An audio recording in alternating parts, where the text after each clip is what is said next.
八国联军侵华，坚船利炮洞开国门，老祖宗耍了几百年的冷兵器，在枪炮面前没了用处。武行没落，武林中再无人愿意教习真功夫。老派的江湖人为了维护腐朽的利益、虚伪的面子和看似光鲜的家业，只能委身军权之下，用阴谋和人情以及拉帮结派死撑着过日子。故事发生在军阀混乱时代的天津，此时天津依然是武术之都，吸引着众多的小拳种武行前来搏名。故事的主人公，我们就叫他小凡吧。小凡初来天津，先懂事的找到了这个看着就心眼贼多的老头，我们就叫他老正头吧。老正头开出条件，可以容许小凡扬名，但是必须得真教徒弟。老正头临死前想干件造福后人的事儿，瞅瞅人老正头的觉悟，要不人能做头一把交椅30年呢。老正头开出的条件，小凡不能接受，所以小凡决定吃8个面包撑死自己。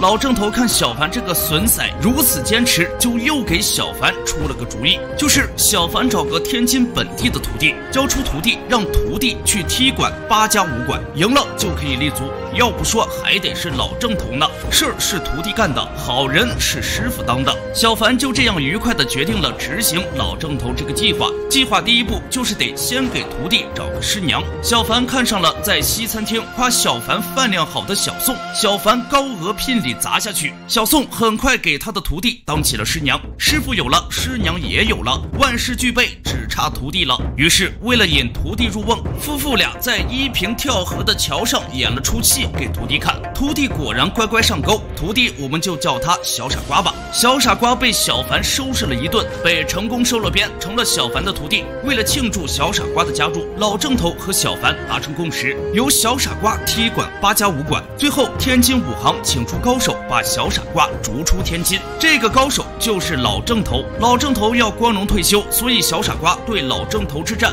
只能是输不能赢。为了这最后的辉煌，老正头还扑通给小凡磕了个头，喊了声师傅。要不说成大事者不拘小节，老正头可是真豁出去了。小傻瓜这边看上了一个卖奶茶的小姑娘，正盯着人傻笑呢。之前一起跑摩的的兄弟不干了，如果有摩托车不跑摩的，那是对他们的侮辱。小傻瓜被打了一顿，被刀划伤了。小傻瓜即将失血休克之时，小奶茶及时上前营救，挥刀落发。别误会，他没有别的意思，只是烧了这头发，做成血鱼炭这味中药，给小傻瓜止血而已。这是知识点啊，请记住，以后看人打架了，或许能用得上。1年后开始踢馆，比预计还早了1年。下面我们来看小傻瓜对战小光头。只见小傻瓜先是这样，再是那样啊，这场比赛就这样赢了。比赛赢了，主办方请吃大餐。小傻瓜说吃什么大餐，最近减肥，于是带着主办方去喝小奶茶的奶茶了。瞅这小奶茶的眼神，一定是说小子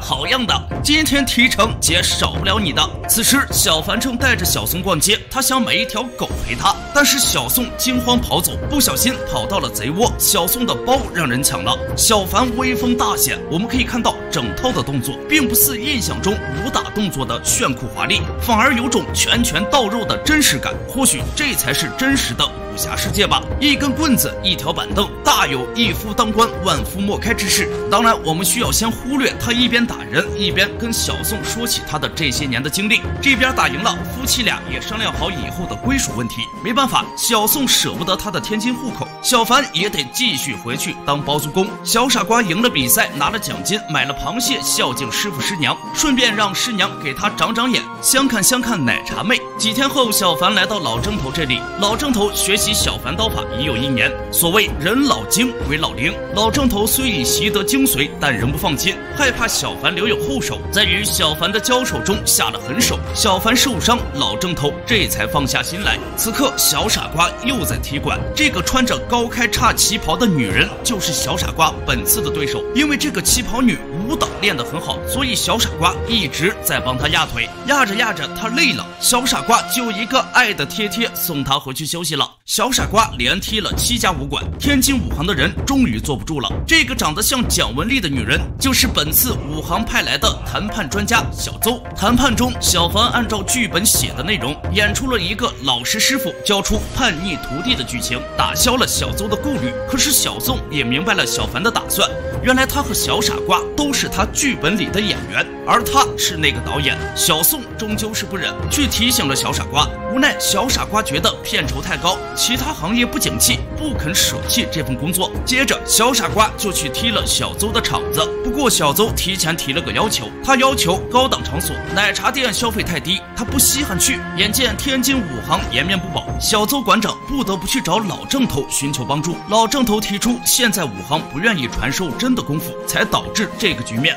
但是小邹不认可，小邹觉得武技来自秘传，一派真传，每一辈最多2人，剩下的都是掩人耳目陪跑的。大家都是为了钱，又何必当真？一番话说的老郑头心里五味杂陈。老郑头比赛前被叫去了督军府，他有一个混出头的做了督军副官的徒弟，徒弟要求录下2人切磋画面给督军看。随着老郑头一记刺刀下去，徒弟落败，脱下护具后，老郑头再指点一下徒弟，谁料徒弟突然发难，偷袭师傅，老郑头一个不备被重伤，接着一招鹞子翻身再次攻向徒弟，徒弟脱离控制后对着师傅招招凌厉。老郑头到底是上了年纪，再加上被偷袭受了伤，体力渐渐不支，眼看就要落败，只好最后使出一记金丝抹眉。可到底是自己的徒弟，最终也没能下得了狠手，弄瞎自己徒弟的眼睛，心一软，气也就散了。老郑头颓然倒地，这一幕也被提前架好的摄影机录了下来。醒了的老郑头也明白被徒弟算计了。小邹的到来也说明了军方和武行已经达成了某种约定。小凡告诉小邹，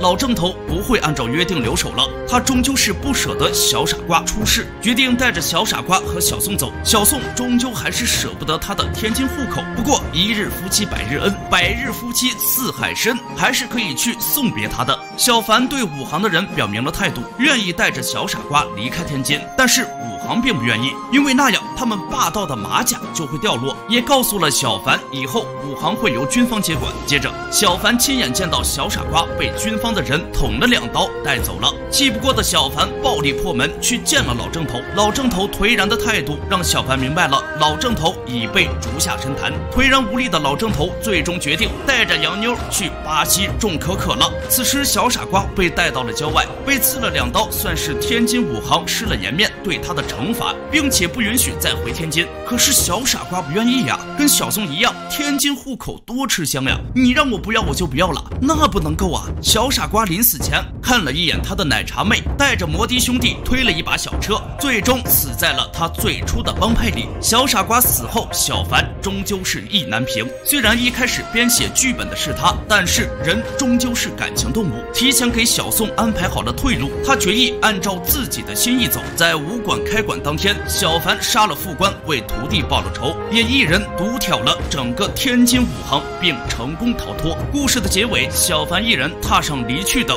或者翻开沾着傻子血迹的那本书，血迹中隐隐写着2个字：江湖。师傅是由徐浩峰执导，2015年上映的电影。该部电影上映以来毁誉参半，喜欢的人很喜欢，不喜欢的人非常不喜欢。总之，1000个心中有1000个哈姆雷特。您也可以在评论区说出您对这部电影的看法，欢迎留言讨论，我们下期不见不散。